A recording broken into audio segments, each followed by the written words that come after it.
Ini adalah kemudian perintah Rasulullah, jangan mencela, jangan memaki. Kenapa? Karena itu tidak boleh di dalam Islam. Kata Rasulullah, bukan bagian daripada orang-orang muslim yang suka memaki, yang suka mencela. Berarti kita tidak boleh mencela dalam keadaan apapun.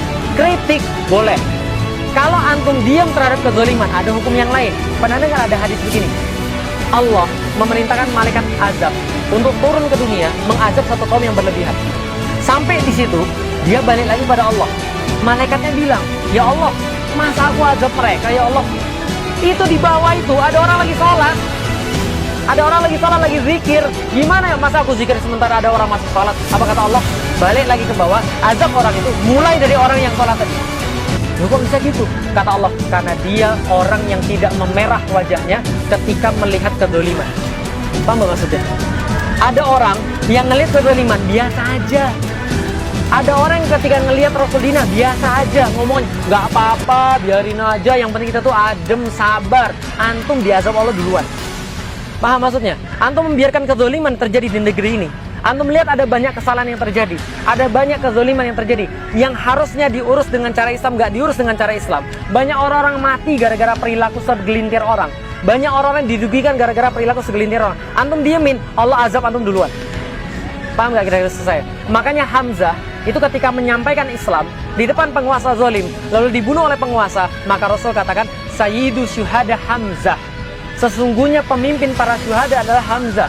Wa rajulun qama inda sultanin jair. Dan seorang laki-laki, dan laki-laki semuanya, dan semua laki-laki yang mereka berdiri di depan penguasa yang zalim, yang melakukan suatu kezaliman, fanasohahu fakotalahu, dan dia menasihatinya, lalu kemudian penguasa itu membunuhnya. Paham kira-kira saya? Antum berdiri di depan penguasa, antum sampaikan, Pak, mohon maaf, karena kami sayang kepada Anda, karena kami cinta pada Anda, kami ingin menerapkan aturan Allah. Karena kami nggak mau kemudian banyak orang yang kemudian dipertanggungjawabkan, kami minta keadilan.